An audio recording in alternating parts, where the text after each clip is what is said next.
Los motores de corriente continua, DC, se utilizan en una variedad de aplicaciones en ingeniería, como automatización industrial, vehículos eléctricos, robótica, sistemas de control y mucho más. A continuación mi público les explicaré de forma breve y concisa las leyes que se deben tener en cuenta para la construcción de la ecuación diferencial del motor. Pero antes de comenzar, para no confundirnos con las variables, podemos observar el glosario, el cual puedes pausar para verlo bien o en la página web. La primera ley que se debe tener en cuenta es mi ley, desarrollada en 1845, es indispensable para el análisis de circuitos. Mi ley de voltaje explica el comportamiento del voltaje en un lazo cerrado o malla. En un lazo cerrado, la suma de todas las caídas de tensión es igual a la tensión total administrada. Gracias a esta información podemos concluir que el voltaje total del circuito es igual a la suma de los voltajes en la resistencia, inductancia y en la fuerza contraelectromotriz. Hola, soy George Ohm, y la segunda ley que debemos tener en cuenta es la mía. Esta ley relaciona en un circuito el valor de la intensidad de la corriente, la tensión aplicada y la resistencia eléctrica del circuito. A raíz de esto podemos cambiar las variables en términos de mi ley, donde el voltaje total es igual a la resistencia del bobinado del rotor por la corriente de armadura, más la inductancia del bobinado del rotor por la derivada de la corriente respecto al tiempo, más la fuerza contraelectromotriz. Por último, despejamos para dejar la ecuación en términos de la corriente respecto al tiempo, y así tendríamos la ecuación de la corriente del motor. El siguiente paso es resolver la ecuación diferencial de primer orden que describe la corriente en nuestro motor eléctrico reemplazando las variables por sus valores, asumiendo que la fuerza contraelectromotriz es igual a una constante, Kb, por 5 que sería W de T. Disculpe, señor Kirchhoff, ¿por qué es una ecuación diferencial de primer orden?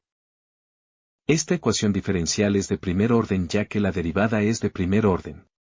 Esta ecuación involucra la derivada de la corriente con respecto al tiempo. A medida que el motor cambia de velocidad o posición, la fuerza contraelectromotriz cambia, lo que a su vez afecta la corriente. ¿Cómo podría solucionarse? Amiga, aproveche que en su siglo existen muchos programas que le podrían ayudar a resolver la ecuación. Uno de ellos puede ser la herramienta MATLAB con el siguiente código.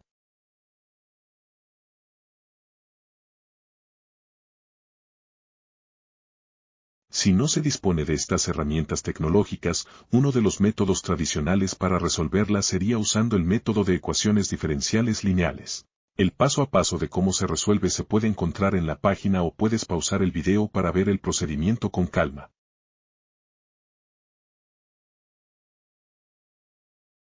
Ya solucionada la ecuación, podemos usar MATLAB para hacer su respectiva gráfica y la recta tangente con ayuda de la condición inicial, cuando t es igual a 0 y que es la corriente es 0. Aprovechen que la herramienta MATLAB permite realizar fácilmente gráficas. Como pueden ver, la gráfica es creciente. Después de que el tiempo no sea 0 y se le suministre un voltaje al circuito, su corriente aumentará. A continuación, mi apreciado público, vamos a encontrar la ecuación diferencial de orden superior que describe cómo la velocidad angular de un motor de corriente continua, W, T, cambia en respuesta a la tensión de entrada, VI, y otros factores como la resistencia interna, la inercia y la fricción. Es una descripción dinámica del comportamiento del motor. Para llegar a la ecuación se debe tener en cuenta la sumatoria de los torques presentes en el rotor, los cuales son: torque electromagnético, TE, es la cantidad vectorial que cuantifica el efecto de giro de una fuerza aplicada a un objeto cuando se tiene un sistema en que se integran imanes. Este impulsa el movimiento de las partes giratorias del motor, como una rueda. Torque par motor resultante, TC, es el momento de fuerza que ejerce un motor sobre el eje de transmisión de potencia. Y por último, pero no menos importante, torque generado en sentido opuesto al movimiento, TF, es generado por la fricción producida en el sistema que depende de la velocidad a la que gira el rotor. Como Kirchhoff había mencionado anteriormente, la sumatoria de torques es la que va a definir la ecuación. Hola, soy Isaac Newton. Al tener las ecuaciones que describen a los torques, se continúa con una sumatoria de torque haciendo uso de mi segunda ley, la cual establece que la fuerza neta aplicada a un objeto es igual al producto de la masa del objeto y su aceleración. ¿Dónde se obtiene? El siguiente paso es reemplazar las ecuaciones de que en la sumatoria de torques, y así encontramos la ecuación diferencial de orden superior. Disculpa Kirchhoff, porque eso es una ecuación de orden superior. Porque es una expresión matemática que relaciona una función desconocida con sus tasas de cambio a lo largo de una variable independiente. Estas ecuaciones se caracterizan por involucrar derivadas de orden superior, lo que significa que no solo se considera cómo varía la función en función del tiempo, sino también cómo varían esas variaciones. Ahora reemplazamos los valores propuestos para resolver la ecuación. La ecuación simplificada quedaría de esta forma. Igual que la ecuación anterior, esta se puede resolver con la herramienta MATLAB. Como se ve en la imagen, las condiciones son W, 0, igual a 0, y la segunda condición W derivada de 0 igual a 80 dividido 9. Esta segunda condición salió de la siguiente ecuación. Para resolverla debemos definir las constantes y y b, reemplazar los valores y por último derivar la ecuación. Y al final tenemos la respuesta de la ecuación diferencial, que sería esta.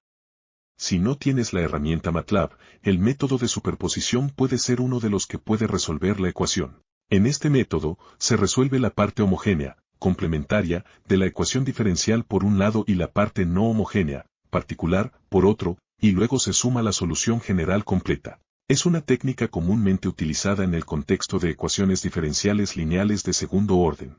Si quieres ver todo el proceso paso a paso lo puedes encontrar en la página web. Ya solucionada la ecuación, podemos usar MATLAB para hacer su respectiva gráfica y la recta tangente.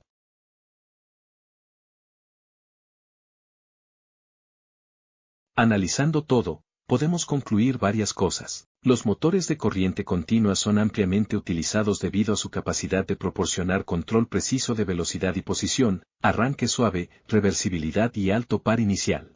Son eficientes, versátiles y se adaptan a diversas aplicaciones, desde la automatización industrial hasta sistemas portátiles alimentados por batería.